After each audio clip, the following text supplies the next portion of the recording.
চলে এসেছি সিমলা মানালি ব্লগের পার্ট 3 নিয়ে। তো সেদিন ছিল সিমলাতে আমাদের second day.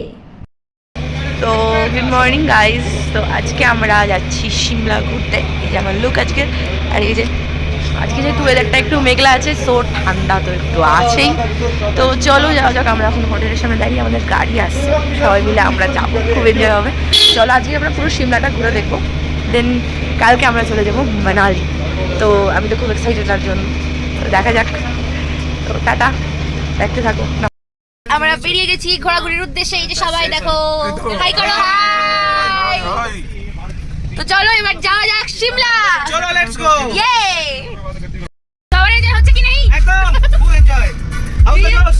Hi sir, how the জোস? হাই স্যার, হাউ দ্য জোস? Hi sir. সওয়াল কি সুন্দর ভিউ। তো দুটো তিনটে মন্দির দেখার পর আমরা তখন যাচ্ছিলাম কুফরির উদ্দেশ্যে। তো কুফরিতে যাব, আর চারপাশের কি বলবো, তোমরা নাজারাটা দেখতেই পাচ্ছ। এমনি এমনি সিমলাকে কুইন অফ দ্য হিলস বলে না, সেটা আমি যাওয়ার পর আরও বুঝতে পেরেছি। এত সুন্দর চারিদিকের ভিউ, এত সুন্দর নাজারা আমি এর আগে কখনো দেখিনি। বাট এত সুন্দর এক্সপিরিয়েন্সের পরে অনেক কিছু খুব সুন্দর সুন্দর জায়গা ঘোরার পরে আমরা ভাবতে পারিনি আমাদের একটা খারাপ মোমেন্টের, মানে খারাপ টাইমের শিকার হতে আমরা চলেছি খুব তাড়াতাড়ি। তো সেটা আমরা একদমই বুঝতে পারিনি তখন আমরা যাচ্ছিলাম কুফরির উদ্দেশ্যে। আর তখন অল্প অল্প স্নোফল অলরেডি স্টার্ট হয়ে গেছিলো। তখন আমরা বুঝতে পারিনি, কারণ গাড়িটা এত স্পিডে চলছিল, অতটা বেটারভাবে বোঝা যাচ্ছিলো যে স্নোফলটা হচ্ছে। বাট আমরা একটু একটু বুঝতে পারছিলাম চারপাশের কি বলবো, চারপাশের গাছ টাছ দেখে, কারণ ওখানে স্নোফল হালকা হালকা হচ্ছিল। বাট আমরা যেহেতু কুফরিতে যাচ্ছিলাম একদম পাহাড়ের ওপরের দিকটাতে, তো সেখানে যে আমাদের জন্য একটা ভয়ঙ্কর অভিজ্ঞতা আমাদের জন্য ওয়েট করে আছে সেটা আমরা একদম বুঝতে পারিনি। তো জীবনে যেগুলো খবরের কাগজে পড়েছি বা টিভিতে দেখেছি, সেগুলো যে আমার নিজেদের সাথেই হবে সেটাই বুঝতে পারিনি। আর এই ঘটনার জন্য বা এই দিনটার জন্য আমার ফ্যামিলি মেম্বার্স বলো, মা বাবা বোন, সবাই বাড়িতে বসে খুব টেনশন করছিল, কারণ তারা খবরে কন্টিনিউ সেই জায়গার ভিডিওই ঘুরিয়ে ফিরিয়ে দেখছিল। তো যাই হোক, চলো আজকে কুফরির দিকে যাওয়া যাক, কারণ আমরা অনেক এনজয় করেছি। যতই খারাপ অভিজ্ঞতা হোক, যতই ভয়ঙ্কর অভিজ্ঞতা হোক না কেন, আমরা প্রচণ্ড এনজয় করেছি, প্রচণ্ড মজা করেছি। আর সবাই মিলে একসাথে এনজয় করার মানে কি বলবো, সময়গুলো অন্যরকম ছিল, যা ভাষায় প্রকাশ করার মতো না। এই যে এখানে স্পষ্ট দেখা যাচ্ছে যে কী পরিমাণে স্নোফলটা হচ্ছিল, মানে জাস্ট তখন খুব জোরে শুরু হয়ে গেছে, আর আমরা পাহাড়ের ওপরে তত উঠে যাচ্ছিলাম।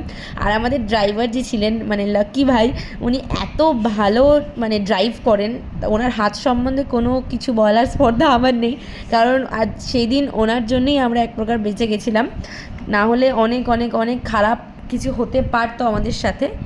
তো প্রথমেই আমি দেখিয়ে দিই যে আমরা ওখানে কতটা এনজয় করেছি, আর সেখানে ভিউজ কেমন ছিল।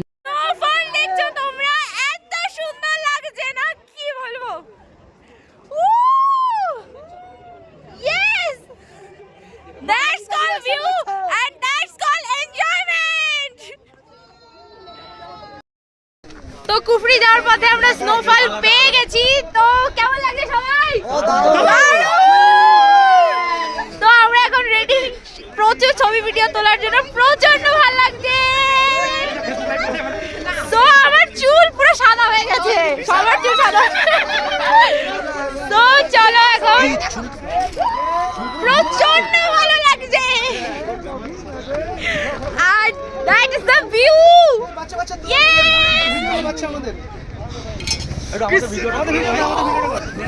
চলো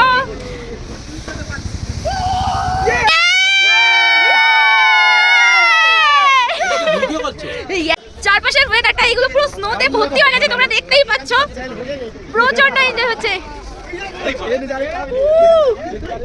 দাদা, how is the Josh? How is the Josh? How is the Josh? How is the Josh? Yes!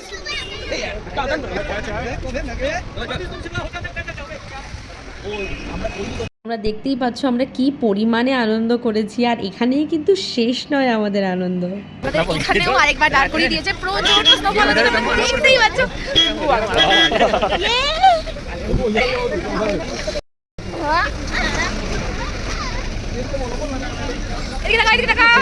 এই যে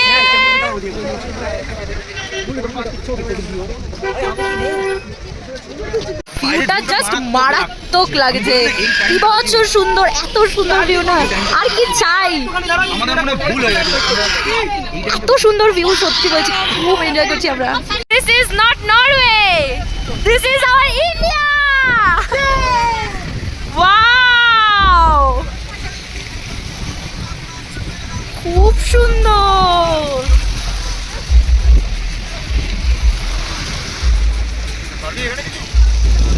দেখতেই পাচ্ছ কি সুন্দর লাগছে জায়গাটা, প্রচন্ড সুন্দর লাগছে।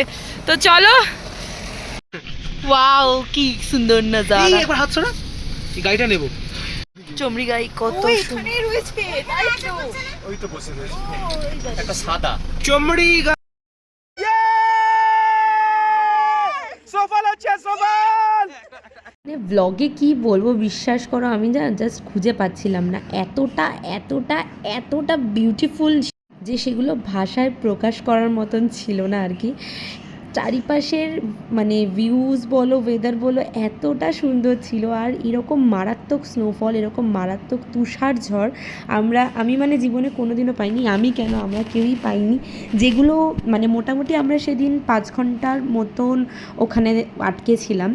আর আমার বাড়ি থেকে কন্টিনিউয়াসলি কল করছিল মা, যে এখানে খবরে দেখাচ্ছে যে কী পরিমাণ তুষার ঝড়ে সবাই আটকে রয়েছে, অনেক পর্যটকরা আটকে রয়েছে। আর প্রচণ্ড জ্যাম ছিল রাস্তায় তার জন্য, কারণ বরফের জন্য গাড়িগুলো সব মানে চাকাগুলো প্রচণ্ড পরিমাণে স্কিড করছিল। তো লাস্টের দিকে আমরা খুব টেনসড হয়ে গেছিলাম। মোটামুটি 5 ঘন্টা ধরে আমরা এখানে আটকে রয়েছি, এত পরিমাণে বরফের জন্য এখান থেকে বেরোনো যাচ্ছে না। তো আমরা জানি না কি করবো এখন, আমরা খুব টেনসড হয়ে রয়েছি সবাই। এখানে একটা বেবি আছে পুচকি, তার জন্য খুব আমাদের টেনশন হচ্ছে। তো দেখা যাক, আস্তে আস্তে গাড়িটা এগোচ্ছে। এত পরিমাণে এখানে স্নোফল হয়েছে, এত তুষার জমে, খুব খুব খুব ডেঞ্জারাস হয়ে গেছে এখানে। আর গাড়ি প্রচণ্ড পরিমাণে স্লিপ করছে। তো দেখা যাক কি হয়, আমি সত্যি জানি না, বলতে পারছি না। তো সব ভগবান জানে।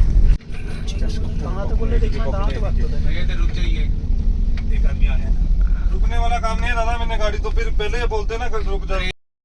তো একটু একটু গাড়িটা চলছে আর আমরা একটু একটু করে এগিয়ে চলেছি। আমি আর ভালো লাগছে না, মোটামুটি 5-7 ঘন্টা হয়ে গেল আমরা এখানে আটকে আছি। তো চলো এখন যাওয়া যাক। আসি না তোর মুখটা থেকে খালি সারাক্ষণ ভিডিও করে যাচ্ছে। ও বাবা মহাদেবের কৃপায় আর বড় মার কৃপায় আমরা ওইবার বেঁচে গেছিলাম আর কি। আর আমাদের যিনি ড্রাইভার ছিলেন মানে লাকি ভাই, ওনার অসম্ভব সাহসিকতার জন্য আমরা এই পাহাড় থেকে নামতে পেরেছি। বহু যাত্রীরা সারাটা রাত ওখানে আটকে ছিল।